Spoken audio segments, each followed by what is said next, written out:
রাধে রাধে, জয় গোবিন্দ। 2022 সালের 5 নভেম্বর হইতে আমাদের ভাগবত সঙ্গের শুভ সূচনা হয়।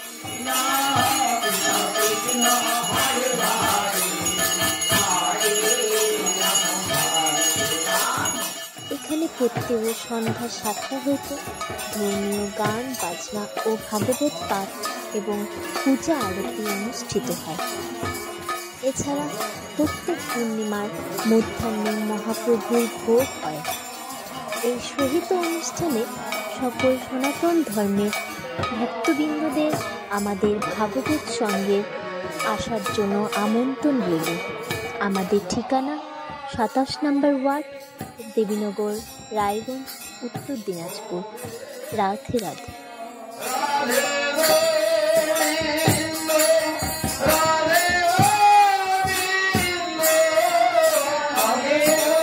কিন্তু যিনি তার জন্য কাঁদিতেছেন তাকে তার জন্য আরো কাঁদিতে বলা তো সান্ত্বনাদাতার ভাষা নয়। উদ্ধব মর্মে মর্মে অনুভব করিতেছেন নন্দরাজকে সান্ত্বনা দেওয়ার ভাষা সরস্বতী দেবীর ভান্ডারেও বিদ্যমান নাই। উদ্ধব বুঝিতেছেন যে কার্যে তিনি প্রেরিত হইয়াছেন সেই কার্যটি নিতান্তই অসম্ভব। এমন কোনো ভাষা বা কথা উদ্ধব খুঁজিয়া পাইতেছেন না যাহা বলিয়া তিনি মুখ খুলিতে পারেন। বৃহস্পতির সাক্ষাৎ শিষ্য মুনি সত্যম উদ্ধব নিতান্ত মুখ হইয়া তাকাইয়া থাকিলেন নন্দ মহারাজের অশ্রু ব্যক্ত মুখখানির দিকে। বৃথার যেন রূপ ধরিয়াছেন। উদ্ধব ভাবিতে লাগলেন নন্দরাজ রাজার মহাভাগ্যের কথা ও নিজের নিদারুণ তৎপরতার কথা।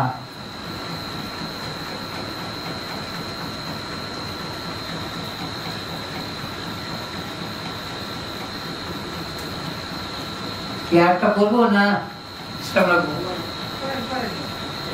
ভালো লাগছে?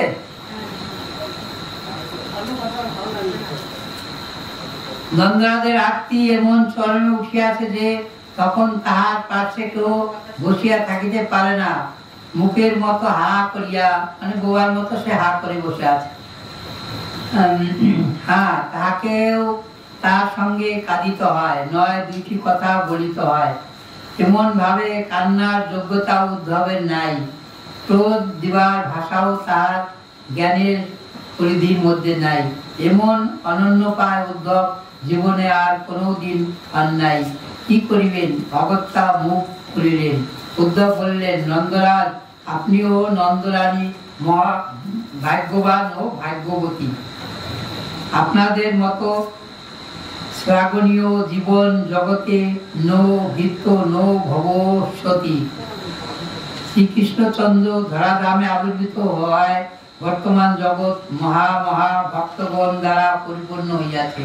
সকল স্থানে জন্মগ্রহণ করিয়াছেন মহা প্রেমিক ভক্তগণ। আমার দৃঢ় বিশ্বাস সৃষ্টির আদি হইতে আজ পর্যন্ত যত যত ভক্ত জন্মগ্রহণ করিয়া পৃথিবীতে অলঙ্কৃত করিয়াছেন তার মধ্যে আপনারাই সর্বোপরি বিরাজমান। আপনাদের ভাগ্যের পরিসীমা নাই। আপনাদের মতো অনাবিল আকুলতা মাখা ইতিমান ভক্ত ভূমিতলে আর ক্ষুদ্রাপি প্রকৃত আর নাই। কোন গোষ্ঠীর মধ্যে একজন বড় হইলে অক্ষর সকলে তার গর্বানুভব করে। আমরা এই জগতের ভক্ত গোষ্ঠী সকলে আপনাদের নামে গর্ব বোধ করি। আপনাদের ভাগ্য মহিমা বর্ণনা করিয়াও আমরা ধন্য। আপনাদের মতো ভাগ্যবানদের বক্ষে ধরিয়া ধর্মীয় ধন্যা। উদ্ধবের কতগুলি সুন্দর ও পরম সত্য বটে, কিন্তু নন্দ রাজাকে লাগিল সুতীক্ষ্ণ পানের মতো। আরো যেন বর্ধিত বেদনা ভারে কাতর হইয়া নন্দরাজ কহিলেন, উদ্ধব বৎস, শুনিয়াছিলাম তুমি খুব বুদ্ধিমান। তোমাকে দেখিয়া সেইরূপ মনেও করিয়াছিলাম, কিন্তু তোমার ভাষা শুনিয়া হতাশ হইলাম। তুমি নিতান্তই বালক, একান্তই অজ্ঞ। না হইলে তুমি আমাদের সম্মুখে বসিয়া আমাদের মুখের উপর আমাদেরকে বলিতেছ ভাগ্যবান, অহো বিধাতা, আমার মতো হতভাগ্যকে যে ভাগ্যবান বলে তার কি বিন্দুমাত্র বোধ শক্তি আছে? উদ্ধব, যে ব্যক্তি পুত্র বিরহে মুমূর্ষু, তুমি তাকে কহ ভাগ্যবান। তাও আবার যে সে পুত্র নয়। পুত্র তো সকল মানুষেরই হয়, কিন্তু কৃষ্ণের মতো পুত্র কি কাহারও আছে? না হবে।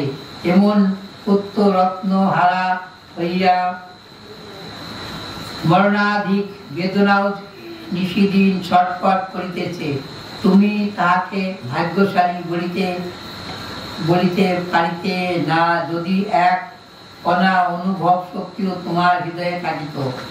ঘটে আর যদি সাধারণ বুদ্ধিও আছে, সেও বুঝিবে এই সংসারে আমাদের মতো ভাগ্যবত আর কখনো জন্মগ্রহণ করে নাই। অতি বড় শত্রু যেন আমাদের মতো দুর্ভাগ্য লাভ না করে।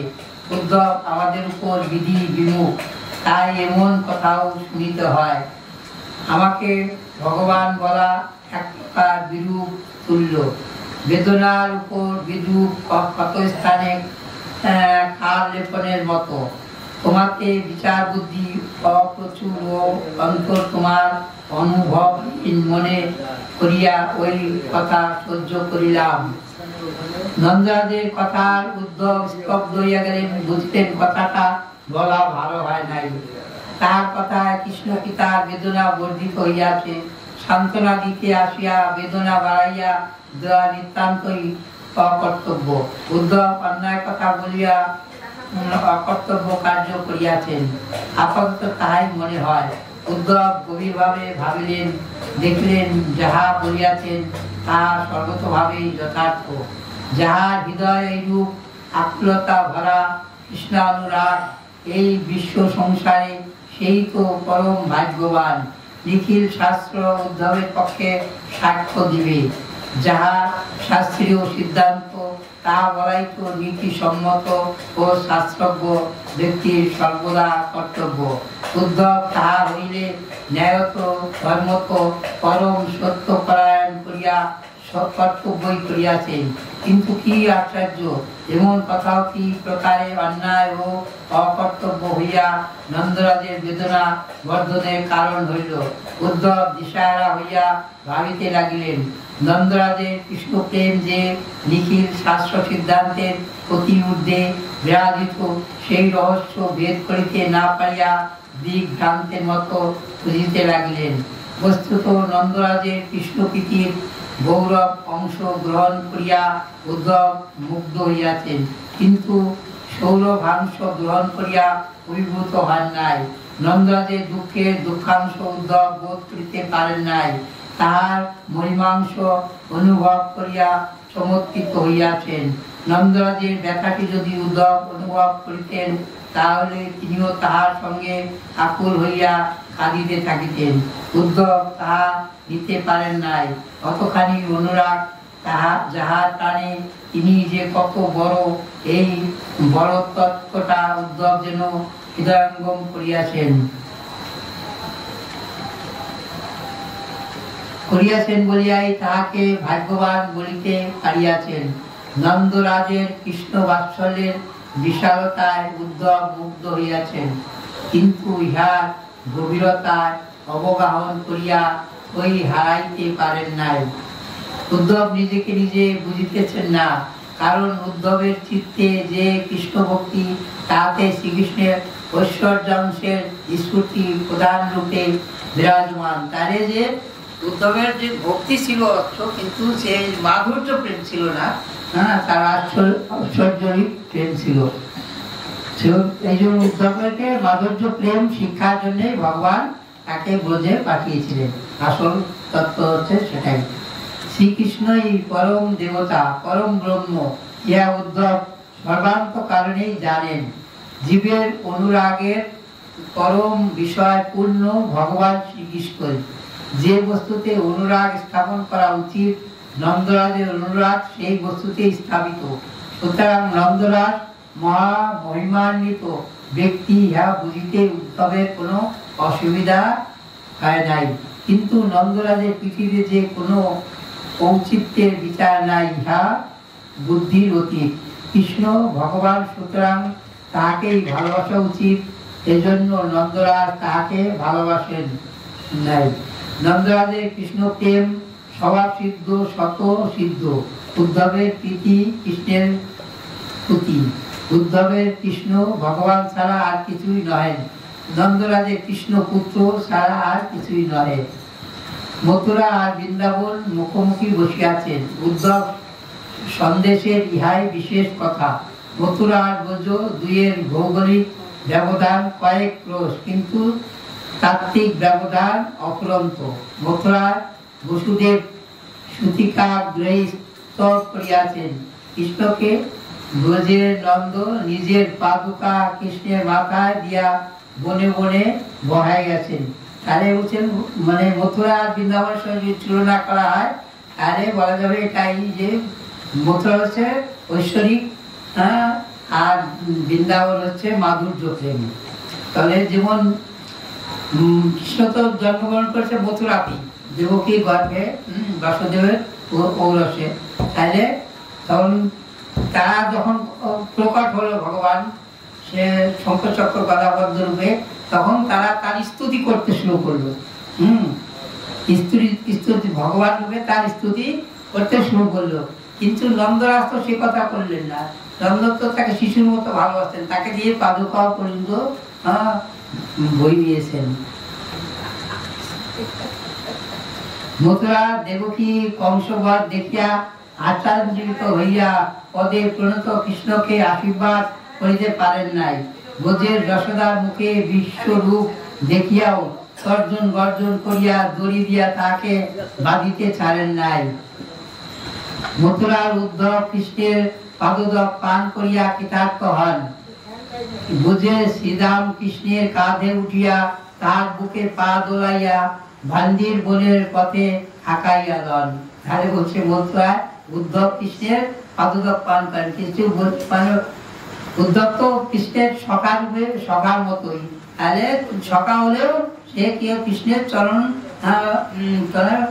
চরণামৃত পান করেন। কিন্তু ব্রজের যে যারা যারা শ্রীদাম সুদাম দম্ব সুদাম, তারা কি করে কৃষ্ণের ঘাড়ে চড়ে ঘুরে বেড়ায়। তাহলে দেখেন অবস্থা। তার বুকে পা দোলাইয়া ভান্ডির বনে পথে হাঁকাইয়া লন। মথুরা কৃষ্ণ বড়, ব্রজে কৃষ্ণ কাহারও সমান, কাহারও ছোট।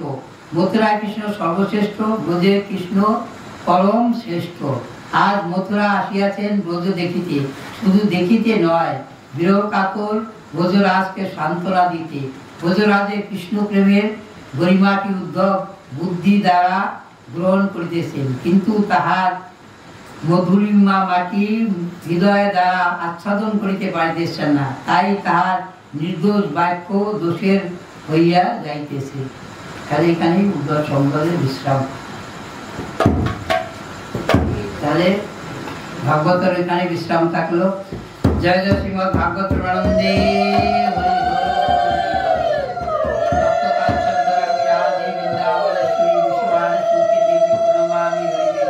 কৃষ্ণ করুণা সিন্ধু দীনবন্ধু জগৎপথে গোপেশ গোপিকাকান্ত রাধাকান্ত নমস্তুতে।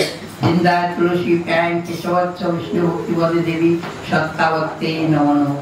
বাঞ্ছাকল্পতরুভ্যশ্চ কৃপা সিন্ধুবচ পতিতানাং পাবনেভ্যো বৈষ্ণবেভ্যো নমো নমঃ।